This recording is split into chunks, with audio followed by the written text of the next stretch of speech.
Okay, so we are on Unit 3, and we are going to be talking about ancient Greece and ancient Rome. We'll start with Greece, and then you'll have a test on Greece, and then we'll move into Rome.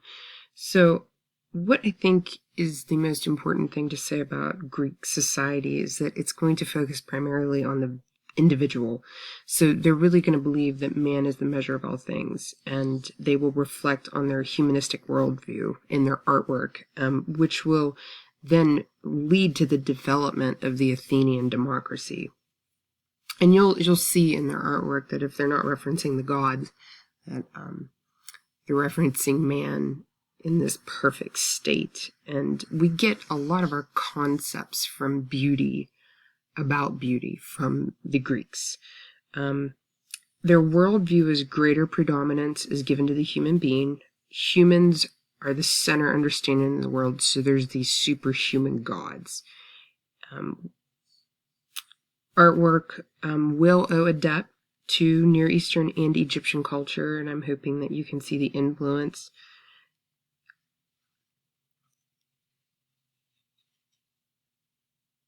You're going to see the basis for Western ideas come from Athens in this time period, which is considered like golden age. So you've got these great thinkers like Plato, and all these thinkers were opposed to the idea of a king. I think it's important to note as well that Greek culture has been idealized or heroized by Western culture, by us really, and I think you need to know that they did hold slaves. Women played a secondary role in society and were not allowed to access the political life at all. You have this, the beginning of these Greek city-states, and it will really begin their history, and that basically they're going to isolate themselves into these city-states, and that it's a reference to self-reliance on the individual. So once again, going back to the individual, Plato's going to write about humanism and the essence of existence and the physical reflection of real truth, and you'll see that reflected in their artwork as well. They will fall into a brief dark ages, but then they're going to rebound, and you're going to see that they forgot how to build anything out of monumental stone. So like in early Greek artwork, it's very, one of the periods is called archaic, but it's very like archaic looking work in comparison to what we typically associate Greek artwork to look like. There is a misconception about the chronological order of Greek architecture. So we have Doric, Ionic, and Corinthian, which I'll show you how you can identify those different types, but it's not chronological. It's actually more geographical. Most of their artwork's going to be pinpointed on gods and how their gods were actually very mortalized, and they unfortunately suffered human traits, but they were idealized people. So they believed that you could accomplish a godlike state in human form, because the way they projected their gods was from a very human aspect. They made mistakes and they did very immoral things that in our mindset someone that was a deity wouldn't do. Some Greek art context for you. They will believe that knowledge will unlock all these concepts. So they think that the more knowledge that they gain and the more that they get this sense of kalos, which is an embodiment of the physical and the internal beauty. So there's this a sense of investigation, and they're going to start doing scientific research. Here's a map of where we're going to primarily look at, obviously Athens, but we'll look at a temple in Delphi, and Olympia is really important, and I think you should know where Sparta's at. And Knossos down here is where the Aegean culture is at, which actually comes before the rise of the Greek Empire.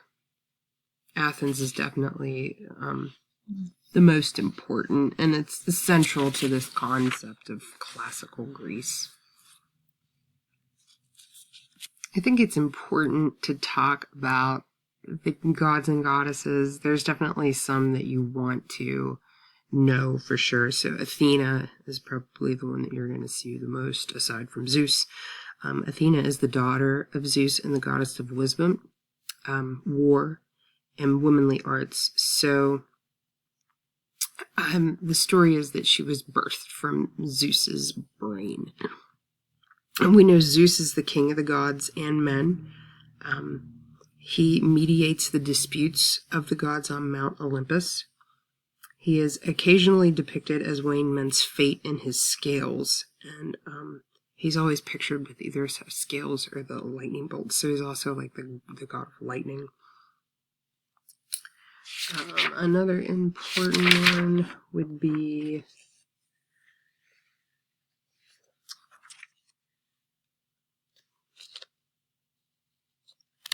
so you have Poseidon, which he pops up now and again too. He's the god of the sea, and he holds a trident. Hades is the god of the underworld, and the one in parentheses are the Roman name versions of these gods and goddesses. Ares will be the god of war. Apollo, he's the god of the sun, light, truth, music, and archery, and healing. He's depicted a lot as well. And we talked about Athena. Aphrodite is the goddess of love. And so the first period that we're really going to look at is the Archaic period. There is a period, the geometric period comes before the Archaic period, but the Archaic period is where your first AP image is going to be at. So it runs from 600 to 480 BCE. 480 is an extremely specific number, and it really depicts like a very important event. This period that we're going to look at shows the influence of Near East and Egypt, but with some new conventions. There is going to be this really bizarre smile that if you ever see a piece of archaic sculpture, you will know that it's archaic, because the people have this goofy smile, very broad grin. It's not intended to be an emotion of happiness, but it's to convey a concept of this individual is alive. So that's why they put the smile in there. Some situations we don't see is it is a funerary statue. So these images that we're going to look at, these are actually funerary statues. They have really stylized hair, geometric patterns in the hair, which we saw in the Lamassu. The proportions of the body are schematic, but accuracy is going to start to develop in this period. So your first image is this guy. And I think you can see just from the previous image, like the development that we're starting to see. And he's 6'4", and he would have originally been painted with beeswax and different colorants, which is called an encaustic painting style. You can kind of see like the hair in his hair, the remnants of color. We think of Greek statuary as white marble, but that's not accurate. They would have actually been bronze, and the Romans would have made copies in marble. The Romans were really obsessed with Greek art, and they would have taken the bronze sculptures and actually melted them down to make weapons or whatever they were making. We do not have a lot of the original Greek pieces, so when you see a Greek bronze statue, it's very, very rare. Most of the images that you're going to see are Roman copies. A kuros, which is what this is called, is actually, it just means the male youth. This is from 530 BCE. It was found in 1936, and it was actually robbed from a grave. And a lot of these, they were having a lot of problems with these pieces being robbed because there was like a big black market for them. And I think it's still an issue today. But just looking at the development, you can see the lines in his hips are starting to soften. The proportions of the body are getting more accurate. And I think it's interesting to note that his foot is forward on both of these, which we saw in Egyptian art with the Menkaure sculpture, and that real rigidness that's still evident in the Greeks' early periods. I think you need to know that this wouldn't have been an individual person. It's just an idealized youth. It could be used as a grave marker, which I said, and some people said it could represent Apollo, but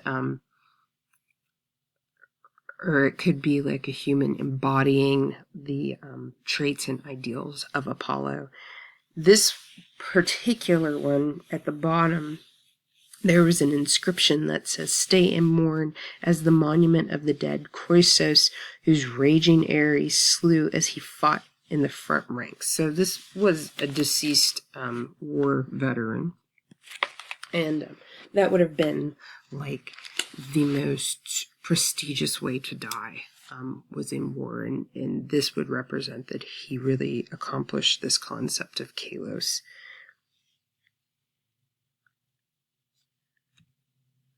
This is your second AP slide, and I like this because they have your male version and then your female version. And this is the peplos chore, and the peplos is actually a name for the type of robe that she has on, and I think later historians, like when they initially named this, they named it after a garment, but I'm pretty sure that they've discovered that that isn't actually the correct garment. Women in this period would have always been clothed, so you had the male version, which is nude, and the female form, which is clothed. She's 4 foot tall in height, and she's in the Acropolis Museum. She was found near the Parthenon, so a lot of people think that maybe she was Athena, a version of Athena. She was buried for about 2,000 years, and she was probably toppled by the Persians. Her left arm was broken, and it probably would have held an item that would have given us a better idea of who she was. She's still very, very stylized. She's more like a column rather than a real person. And I don't think you get a sense of person under the garment as much as you do in the later period, and you'll see what I'm talking about. This may have been, she may have been holding something that was offering for Athena, I'm sorry. But once again, we don't really know what she's carrying. Women had restricted lives, and they didn't have a lot of freedom. So I don't know if you can read that into this sculpture, but it's obviously a lot different than the male version. And you can see the smile on both of them.